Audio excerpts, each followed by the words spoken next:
అలాగే శ్రవణ్ కుమార్ గారు విశ్లేషకులు ఉన్నారు, మనతో వారితో మాట్లాడే ప్రయత్నం చేద్దాం. శ్రవణ్ కుమార్ గారు నమస్తే అండి.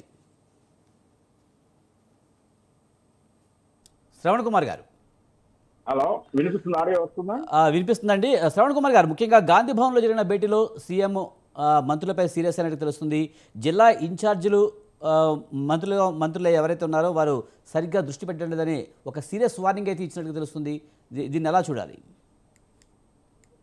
అది సహజంగా జరిగేది. ఎందుకంటే ముఖ్యమంత్రి గారు ఆ, అంటే సుప్రీం సీట్ లో ఉన్నారు. ఇప్పుడు ఉమ్, రాబోయే స్థానిక సంస్థల ఎన్నికల్లో ఫలితాలు అనేది రెఫరెండంగా తీసుకోవచ్చు. ఈ సంవత్సరం 2 సంవత్సరాల కాంగ్రెస్ పాలనకు ఖచ్చితంగా చాలా తెలంగాణ ప్రజలంతా కూడా ఎట్లా అంటే పథకాల కోసం ఎంత ఆశగా ఉండి కేసీఆర్ ను మొడగొట్టేసి కాంగ్రెస్ ప్రభుత్వం కోరుకున్నారు.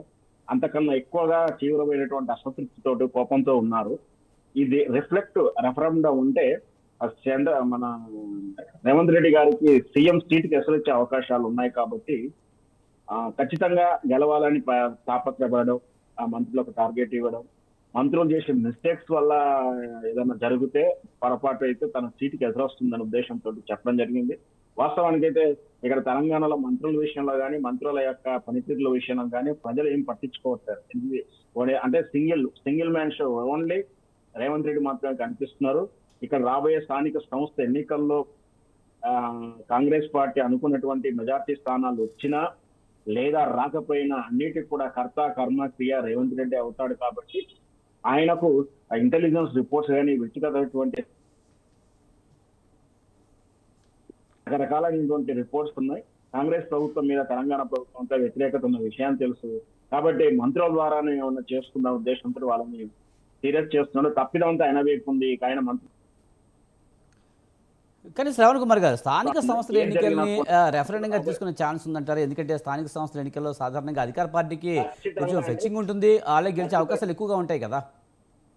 ఖచ్చితంగా ఇది రెఫరెండం కాబోతుందండి. ఖచ్చితంగా రేవంత్ రెడ్డి గారు ముఖ్యమంత్రిగా కొనసాగుతారా, మార్పు జరుగుతారా అనే విషయానికి నిర్ణయం కీలకం కాబోతుంది.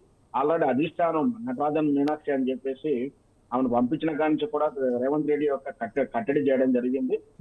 అంటే వ్యతిరేకత కాంగ్రెస్ ఎందుకంటే ఇంతగా సీరియస్ తీసుకుంది కాంగ్రెస్ అధిష్టానం అంటే యావత్తు దేశంలో తెలంగాణను మోడల్ గా చూపించి ఇక్కడ కుల విభజన కానీ కుల గణన కానీ ఈ పథకాల విషయంలో కానీ అన్నిటి శాంపిల్ గా చూపించి భారతదేశం మొత్తం మీద నరేంద్ర మోడీకి ప్రత్యామ్నాయంగా తెలంగాణ ఫలితాలు అందియాలని రాహుల్ గాంధీ అనుకుంటే, ఇక్కడ మాత్రం రేవంత్ రెడ్డి యొక్క వ్యక్తిగతమైనటువంటి ద్వేషం, పగ, అనుభవాయిత్యాలు ఇవన్నీ కలిసి తెలంగాణలో కాంగ్రెస్ మీద వ్యతిరేకత చూపిస్తున్నారు.